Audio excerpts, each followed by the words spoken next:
Matinding balita ngayong araw, isang nakakagulat na ulat ang lumabas matapos matagpuan ng mga otoridad ang ilang bangkay sa isang abandonadong lugar. Sa gitna ng investigasyon, lumitaw ang pangalan ni na Pangulong Kuting Jr. at unang ginang Liza Mags bilang umano'y mga itinuturong may kinalaman sa nasabing insidente. Agad na kumalat ang balita at umani na matinding reaksyon mula sa publiko. Ayon sa mga ulat ng mga investigador, ilang testigo ang lumutang at nagbigay ng bahayag na nag-uugnay sa mag-asawang diktador sa kontrobersyal na pagdikakadiskubre ng mga bangkay. Hindi pa malinaw kung anong motibo ang nasa likod nito, ngunit kasalukuyang isinasa ilalim sa masuring pagsusuri ang lahat ng ebidensya. Samantala, nananatiling tikom ang bibig ng Malacanang sa isyu habang hinihintay ang opisyal na bahayag ng kampo ng Pangulo.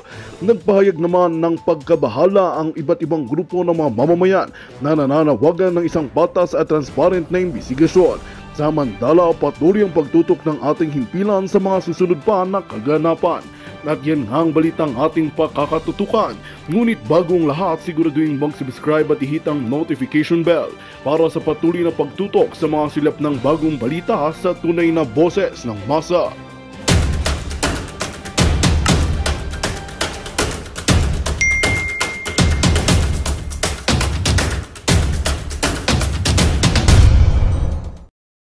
Day Sara. Si Aimee na tumatraidor at hindi pa sinasabi na ang kapatid niya ay isang addictus benedictus. Tandaan ninyo na in-expose natin yan na nag-ngak-ngak yan si Aimee noong first quarter na ibubuking niya sa taong bayan na ang kapatid niya ay addict sa pulburon. At sasabihin na lang niya, binanggitin ni Harry Roque yan, na ading, magpahinga ka na lang muna, magpagaling ka. Yun ang unang plano according sa ating puting ahas na gagawin ni Aimee. Pero blood is thicker than water. Ngayon, ang question ko sa inyo, bakit may ganitong twist? Imagine mo si Aimee Marcos at saka si Camille Villar ay kasama na sa alyansa ng mga bangag. Pero nagkaroon ng twist, nagkaroon ng turn of events nung pinag-kidnap nila ang Pangulong Duterte. Ano yung turn of events? Ang turn of events, prior to the kidnapping, o pagdukot kay Pangulong Duterte, nakitang-kita nyo naman, nagpapakalat ng fake news ang Bangag Administration na sila ay maraming sumusuporta. Andyan pa ang mga Marcos, pinapalakpakan ng mga taong tumatanggap ng ayuda. Nakita nyo, nagkakagulo sa mga ayuda. Nakita nyo, mga kababayan? Kaya sila may raming nagsusuporta, kunwari, yung mga taong nagugutom. Ang mga taong, even yung iba hindi nagugutom, nire-recruit sa mga barangay, o pumunta kayo, may bigay ang alyansa ng mga bangag na 5,000. Kahit sino dyan, na kahit hindi ka nagugutom, middle class ka lang, or, chill ka lang, pipila ka. Jutang na, libre yan, 5,000, di ba? Ang gagawin mo lang doon, magpila-pila ka. At the end of the day, pagdating sa eleksyon, hindi mo sila iboboto. Di ba? So ngayon, next, sino ang iboboto mo? Si Aimee o si Jimmy Bondoc number 10? Pwede rin? Ay, hindi pwede. Ipagtatanggol din. Ayan talagang literal na nakikita mo na Duterte supporter talaga. Talagang tumatayan ng buhay. Actually, itong mga babanggitin natin pangalan, eto talaga yung mga Duterte supporter. Katulad nila number 34, Lambino. Okay, Raul Lambino, number 30, Hinlo JV, at si number 38, Congressman Marcoleta. Diba? At syempre number 53 si Pastor Quiboloy. At andyan na syempre si Bato, si Senator Bato de la Rosa. Well, andyan na yan. Si Bongo, yung magic, yung 10 na yan. So ang question ko sa inyo, kailangan pa ba natin si Aimee Marcos para tagapagtanggol kay Inday patapos tayong budulin? Kaya sabi ko na lang, alam mo, madali lang naman magtaas-taas. Whatever, ano man yung catch or strategy na ginagawa ni Inday, let her be. But tayo na mga gising, never again to budol administration, sabi nga ni Inday Rose Fernando. Alright? Vote straight, PDP, Duterte 10. Ako, mga kababayan, ikayo, nabudol na tayo. Okay? Sa pagsuporta sa mga Marcos. Kaya ngayon, naglilipatan na kasi the boat is sinking and the gum is bleeding. Di ba? Nakita nyo? Hindi lang the boat is sinking, the gum is bleeding, na anytime pwede nang bumagsak si Marcos Jr., sabi nga ni Attorney Glenn Chong kanina, yung mga naghanap sa kanya, na dina-activate po ang kanyang, dinilit o sinuspend siya ng Facebook. Ang sabi ni Attorney Glenn Chong, anytime, baka mamayang gabi ay meron ng bangag na makalimutang huminga. Right? Ngayon, mga kababayan, since the boat is sinking, the gum is bleeding, yung mga circle ni Bangag, nakikita na nila na bubulusok na sa Kumunoy. Well, hindi naman obviously, bulusok na si Bangag. You notice sa kanilang live, sa kanilang mga comment, puro troll. Ang pumupuri sa kanila, puro troll. Sabi ko nga kahapon, okay, ako nung unang nagtakbo yung artista, si Philip Salvador, syempre gusto natin at least merong background sa at least abogado o matayog ang pinag-aralan na may alam sa batas. Pero maraming matatayog ang pinag-aralan na nagnanakaw lang at nagiging kasabwat ng mga bagag. Nakita nyo naman yung Senate hearing. I don't know kung ano yung pag-uusap ni Inday Sara at ni Amy Marcos. Wala nang pakialam sa pag-uusap nilang dalawa. Hindi yan makakapagbago sa suporta ko kay PRRD na makauwi na sa Pilipinas. Inday is politiko. I am not politiko. So kung ano man yung aking strategy, which is kahit naman noon nung ako'y nagsalita, hindi naman ako nag-consult sa mga kongresihudang mga politiko kahit sa mga bangag. Ito ba sasabihin ko? Ito ba ganun? My decision ay sarili ko at walang contamination ng mga bangag. Alright? Ng mga Marcos bangag, even before. And now, kaya nga lumulubog na at bakit nakikita ni Amy mamamatay na yung kanyang kapatid? Kasi imagine niyo, pinalabas nila yung pulburon uli. Na kesyo, fake daw, dada. Fact check sila ng langit. Ano yung fact check ng langit?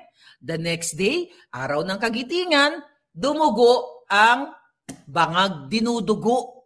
You know what I mean? Imagine last year, ang sabi ni Bangag, yung ating 5,500 flood control, tututucho. Kinabukasan, hindi man natin nagustuhan ang hagupit ng langit, binaha kayo. So ako, itaas man ni Inday, si Amy, whatever ang sasabihin ni Inday, pabikakain na si Amy o tapyasin niya yung ni Amy, whatsoever, never again. Ito yung posisyon ng isang taong hindi nakikinabang o hindi nababayaran o hindi nasusuhulan ng isang politiko. Imagine mo kung ako, let's say, yung mga bintang na ikaw, binabayaran ka ng China o binabayaran ka ng mga Duterte, wala nga silang pera, di ba? Nag-legal aid nga sa Netherlands, babayaran ka pa. Wala nga binigay dun sa, kaya bumaliktad, di ba? Nang nanghingi ng tulong daw, hindi nanghingi ng tulong, nanghingi ng tulong, ayuda kay sa Duterte, walang naibigay. At my God. Ito ay perspective ng isang taong hindi nakikinabang o hindi nababayaran ni Amy Marcos. Tandaan ninyo, yung ibang mga nagko-comment, okay, they are professional. When I say professional, that's their job. Okay? Trabaho nila yan. Yung iba, strategist, chu-chu. You know what I'm saying? Alam nyo na. Pero kasi, wala pa tayo sa final stage. Wala pa tayo sa final. Huwag muna kayong bumoto yung online voting. Huwag muna kayong bumoto. Antayin nyo yung live namin ni Attorney Glenn at yung kanyang video. Mayroon siyang iti-tape na video to educate you guys. So, eto yun. Bakit nagbalik? Imagine nyo, Camille Villar. Still ba na sila pa rin ang pinakamayaman sa Pilipinas? Etong who's that? Manny Villar. Imagine mo kung paano niya i-risk yung kanyang negosyo sa parang ang term ko is pagjombag sa mga bangag. Do you think ang isang negosyanteng Manny Villar, strategist yan, matalino yan, hindi naman yan mapunta sa kanyang posisyon na mahina ang kokote, right? Even before, lahat ng mga umuupo, sinusuportahan niya. Pero ito, okay, sa panahon ni Bangag, after, we don't know what's going on, kung ano nangyari doon sa alyansa ng mga Bangag, di ba?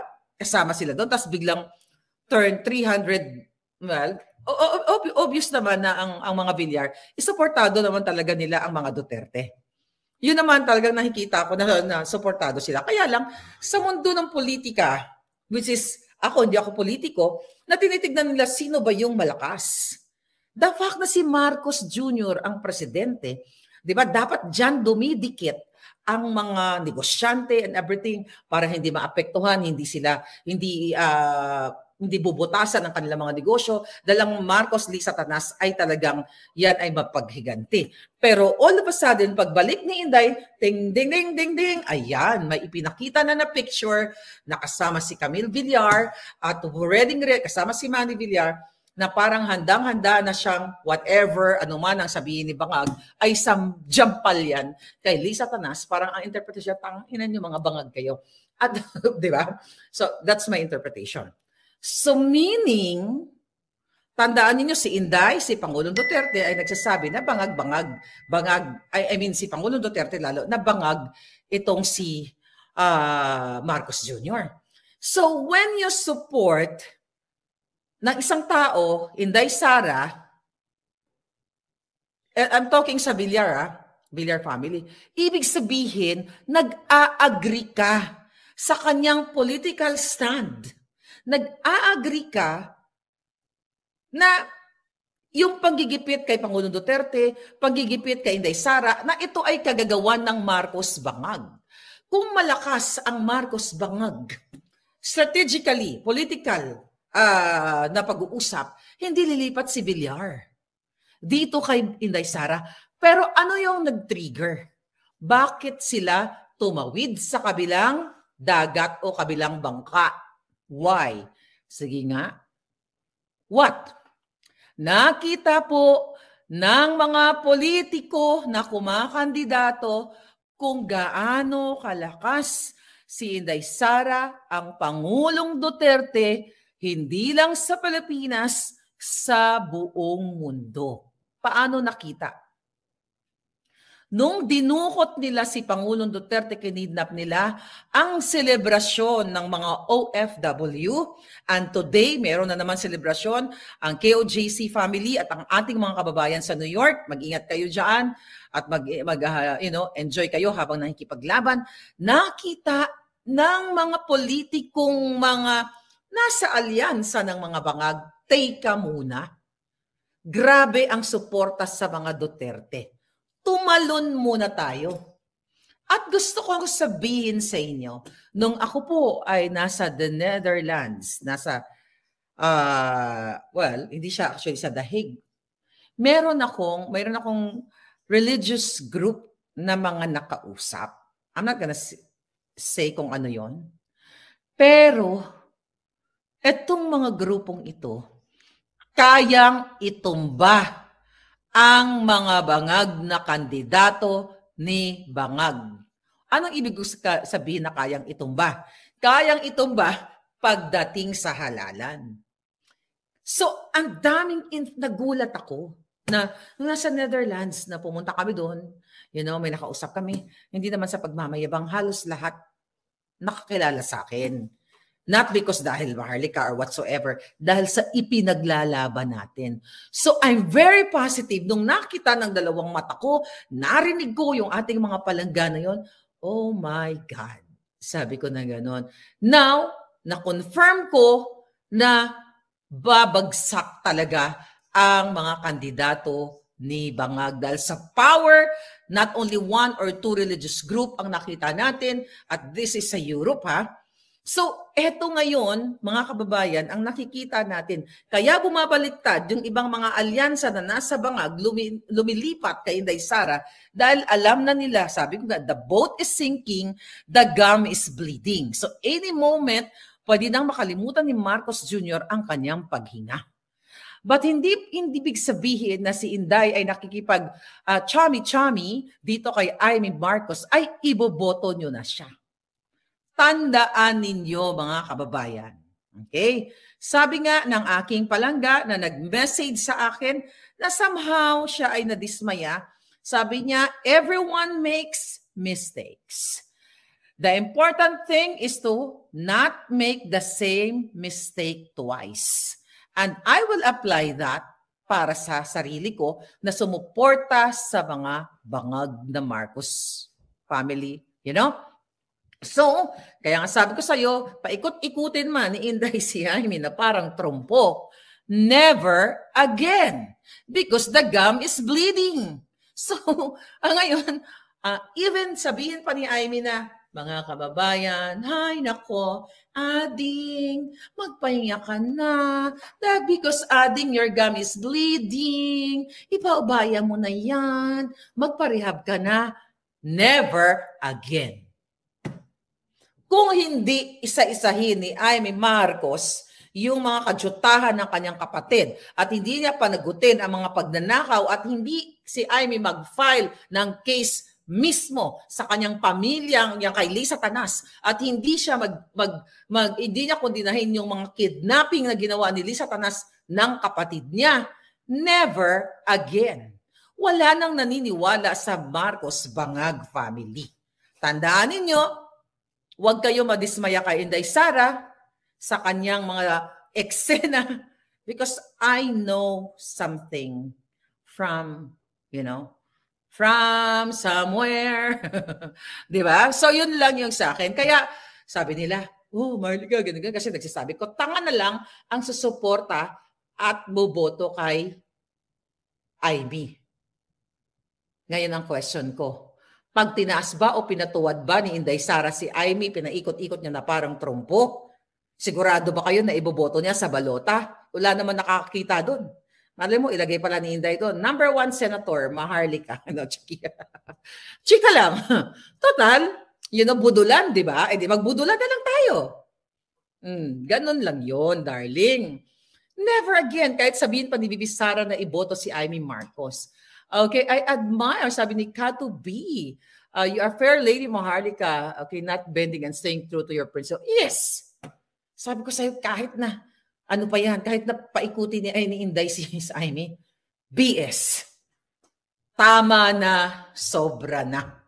Ngayon, sabi ko nga, kung ano man yung catch, ano man yung political eksena ni Inday Sara, then, strategy na yun. Ba't mayroon tayo sariling strategy? At hindi naman lahat kailangan sabihin ko sa inyo. Kaya wag muna kayo bumoto ha, OFW ha. Antayin nyo yung live namin ni Attorney Glenn Chong. Kasi alam ko, may mga nag-send sa akin yung binoboto nyo, iba ang lumalabas.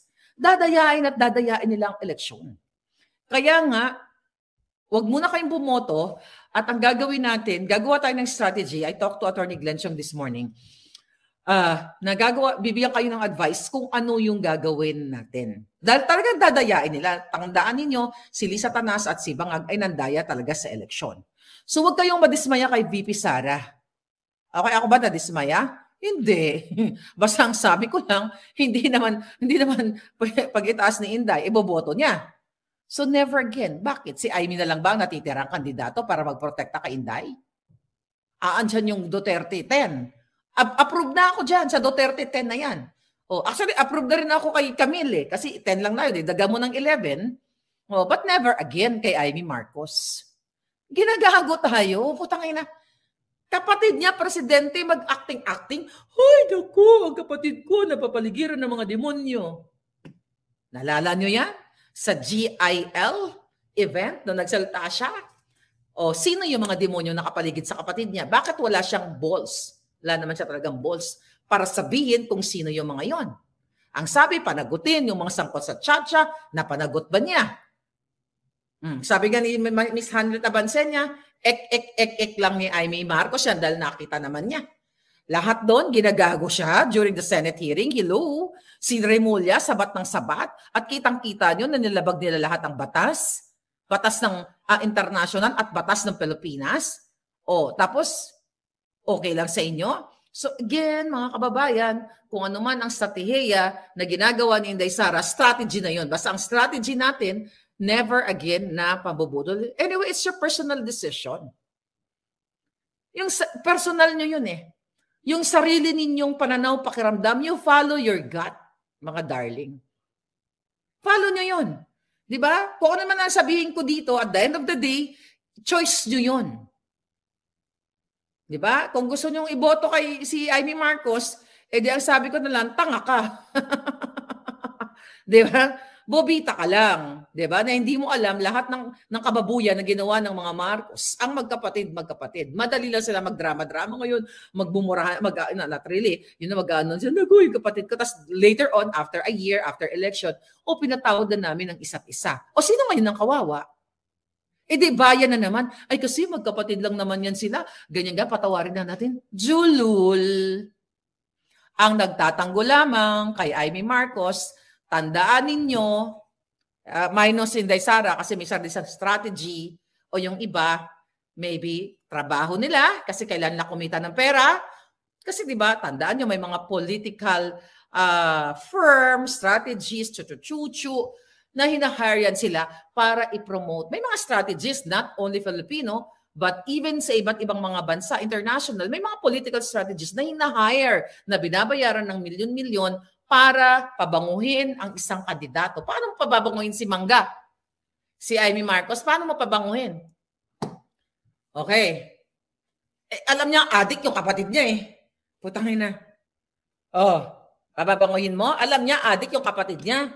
Tapos isasalang mo. So, ibig sabihin, if you're supporting Pangulong Duterte, ito lang. Kung supportan niyo si Pangulong Duterte, at Pangulong Duterte at si Nikki Cosseteng, actually, tahimik, na bangag-bangag si Marcos. Yung ginawa kay PRRD, naniniwala kayo na si PRRD ay nagbigay ng change, and hope sa atin, which is true naman. Tapos ngayon, dahil na bumabaliktad si Amy Marcos, bobotohin ninyo. I'll tell you something, kinuwento ko. Noong nakilala ko si Amy Marcos noong 2017, nung ako ay naimbita sa kasal ng kanyang anak, totoong magaling mag-alaga si Amy Marcos ng kaibigan. Magaling siya magbigay sa iyo ng special treatment. Binigyan niya ako ng special treatment noong 2017. Inasikaso talaga ako. Gusto niyo kwento ko? Gusto niyo ba ikwento ko? Baka hindi niyo pa alam. Mag-comment ka diyan, inom lang ako ng tubig kasi pag ayaw niyo, hindi ako magkukwento. Ito totoo lang. Kasi naikwento ko to kanina, ay kahapon, yung mga na-meet kong mga kamag-anak. Para may idea kayo. This is my personality. 2017, nung inibita ko ni Amy Marcos, mga kababayan, sa kasal ng kanyang anak na si Michael and yung Karamang Lapos. Remember that? Okay? Minessage ako ng kanyang staff. Hindi siya personal nag-invite sa akin na pwedeng na pumunta ako, ganyan-ganyan. Willing silang sumagot ng aking pamasahe. From US to the Philippines. Anong sabi ko? No. Nagkataon na pauwi talaga kami ng Pilipinas, so wag nyo nang sagutin. Okay? Wag nyo nang it's okay lang, I can afford to pay my transpo. 3 kami. Jowa, Jonakis, wala pa akong apo noon. So umuwi kami ng Pilipinas, sarili kong pera. Bakit ayaw kong pabayaran yung pamasahe ko? Na alam ko maraming pera ang mga Marcos. Kasi ayaw kong gamitin nila against me. Ito, hindi na pa, totoo naman ako ever since sa inyo. Pagdating sa Pilipinas, November 2017, I think kung hindi ako nagkakamali, ang kasal 27 yata yon. So, I forgot. Basta somewhere, ang pumunta kami ng Pilipinas, akarating ako ng Pilipinas, November 20-ish. I just forgot, 21, 22. Kailangan ko pa lungkatin yung mga ticket record, dyan lang naman sa email. So ngayon, ang mga staff ni Amy talaga sa akin, in fairness, mababait sila. Miss Maharlika, pakibigay sa akin yung information nyo kasi ipipurchase kayo ng ticket. 3 kami na magpamilya. Ngayon sabi din ng Joars ko, wag na wag kang magpalibre ng pamasahe sa mga yan at gagamitin nila against you. Okay, so ang nangyari doon, sabi ko total inibitan naman nila ako, di ba? Talagang mag-spend naman tayo ng time doon, Sabi ko, sige, ganito na lang. Yung sa akin na lang, wag na kayong kasama. At saka ayoko naman talaga ibigay ng information ng family ko sa kanila. So, ang katotohanan, nagbinayaran ng ticket from Manila to Lawag. Okay? That's understandable dahil imagine, pauwiin ka mula Pilipinas para sa kasal. Although during that time, it's an honor. Okay? It's an honor talaga. So kaya pumunta kami. So yun ang totoong kwento. So pagdating ko sa Lawag, nakita niyo yan, live yan, nandiyan sa Maharlika. I don't know kung nabura na ba yung mga ano. Pagdating ko sa Lawag, may 3 staff. Kaya gusto kong malaman sa'yo kung gaano kagaling mag-alaga si Amy Marcos. Pag may nakikita silang mayroong supporter o magagamit ka. So pagdating ko sa Lawag, 3 staff ang sumalubong sa akin na nag-assist sa akin for 5 days. Meron pa nga doon nakalagay, "Welcome to Lawag, Maharlika." Kaya nga sabi ko doon sabi ko may mga ganitong eksenang ganyan. Ano ako? 'Di ba? First time ko kasi nangyari mga ganon. So ngayon, nando doon si Amy, nagsayaw-sayaw pa kami doon sa Lawag. Parang mga ati-atihan doon na mga local, not ati-atihan, but local dancers, no? Tapos, ang daming bus na nakapila para sa mga bisita from all over the Philippines. Ngayon, ang sabi ko doon sa Junakis ko at jowa ko, sabi ko, tara na, magsakay tayo ng bus. Sabi ko na gano'n, excited na ako.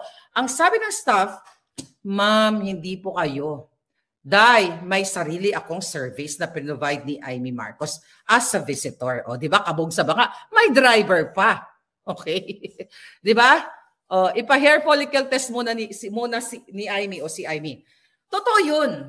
Di ba? Hindi ko naman, kinuwento ko na yun actually sa ibang vlog ko that long time ago na kasi yun. Special treatment talaga.